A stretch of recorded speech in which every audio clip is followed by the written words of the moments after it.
That was life in the fast lane. It was 24/7 back then. Century 21 and Coldwell Bankers, you know, they were just huge companies with a lot of money.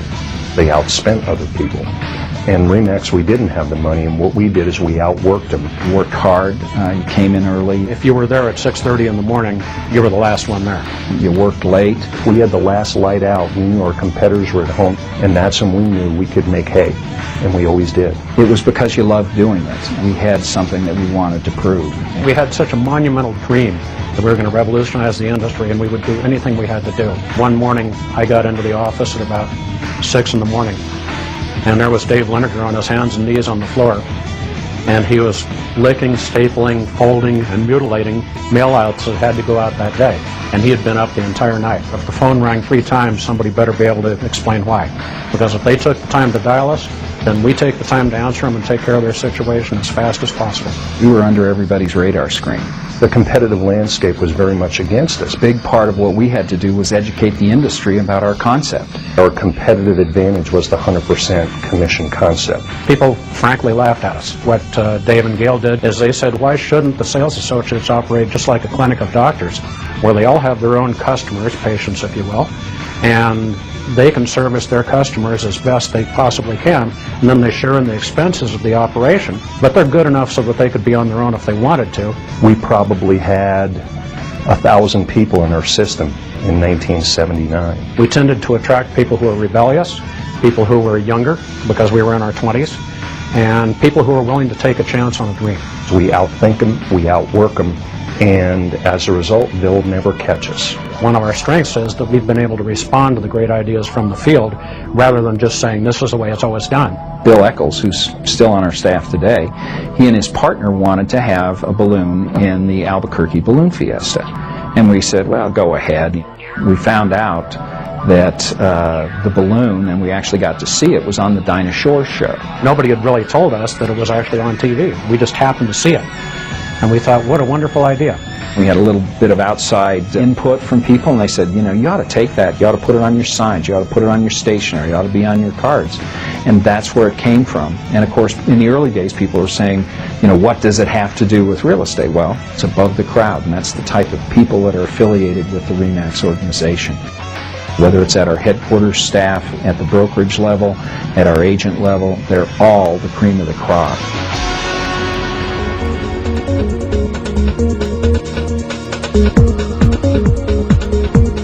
The 80s were the era that we really transformed. Remax finally grew up a little bit. We started very young, very naive. Dave and Gail founded it when they were 27 years old. I was 28, so I was the old man. By the 80s, we had 7 years of quote management experience, marketing experience, answering the phones, taking out the trash experience.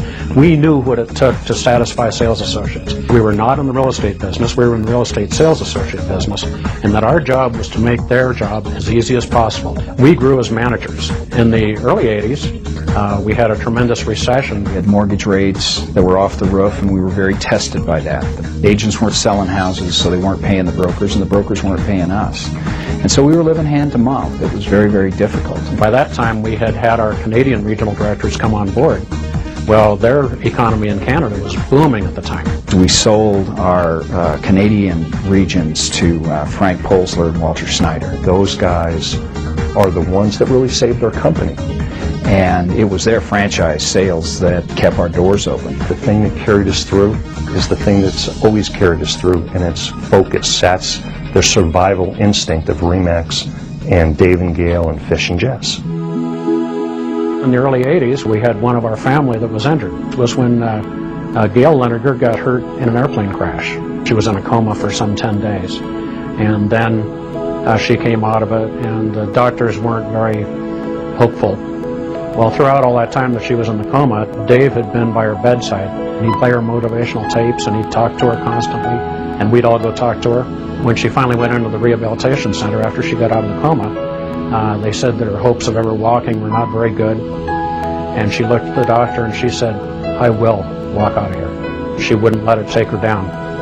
And I think that ignited all of us to work even harder and harder. We just didn't know what failure was. We wouldn't face failure. We just knew that if we hung on one more day, that we were successful one more day, and we took it a day at a time, sometimes an hour at a time, maybe even minute by minute. But you never got really depressed because we really believed in what we were doing. There's no place that we could go to school to learn what we had to do. Every single day was an experiment, and every day we created a new way of doing things that we didn't do the day before.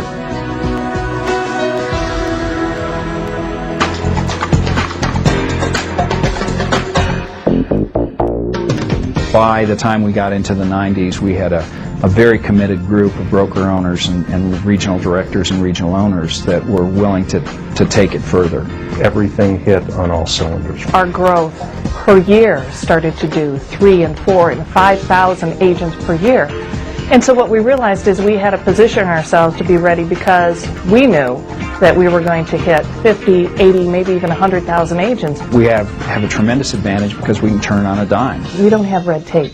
If we need to get something done or an idea comes, it's not months in the committee process. That's how we were able to do the remax satellite network. We looked at that.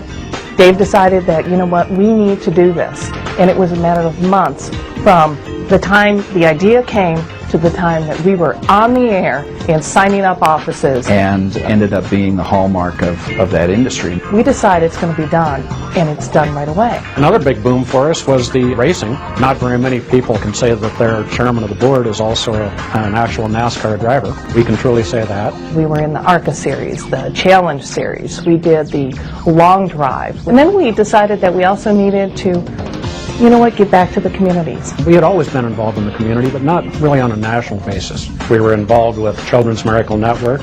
And then years later, we realized, you know what, we could do another charity. And it was the Susan G. Komen organization. And both of those have been phenomenal. A big turning point for us was the implementation of the national television advertising program. Prior to that time, we'd made regional and local buys, and although they worked well, the national buys really put us on a different plane than we've been on before. If you look at the agent growth for 5-year increments, 15 years ago, that 5-year segment, we grew about 15,000 agents. The next 5-year segment, we grew about 15,000 agents. Then we implemented national television. The next 5 years, we grew 30,000 agents.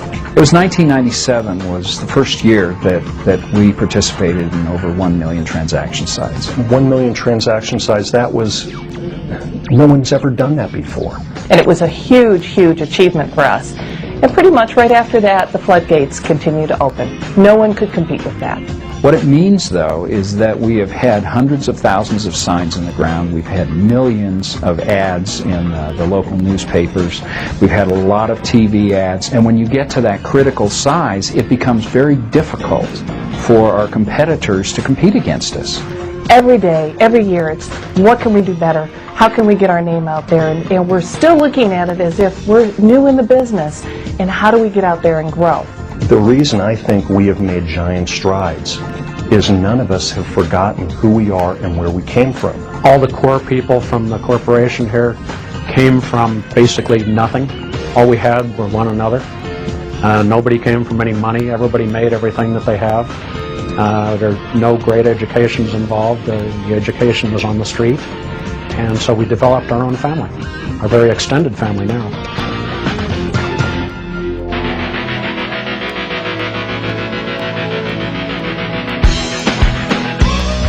2000s have been very dramatic for Remax. What the new millennium has meant to me is now we are finally positioned with all the big boys. We've always increased in value, we've always increased in sales associates, and we've always increased in production every single month since we've incepted. Well, watching Remax grow is like watching your kids grow. And you don't realize how much they've grown until you get out those baby pictures. Did anybody think we'd have 80,000 people at the end of 2002? We'd build our charts and graphs and we'd say, here's where we want to be by this time next year. And then we'd backtrack and say, how can we get there? How many people do we have to talk to? How many people do we have to persuade? How many people do we have to get on paper to be able to make these dreams come true? We definitely envisioned it. That was part of the goal, and we had to do it one agent at a time, one office at a time. You know, in the 80s when I came in, there were two countries. There was Canada and there was the U.S.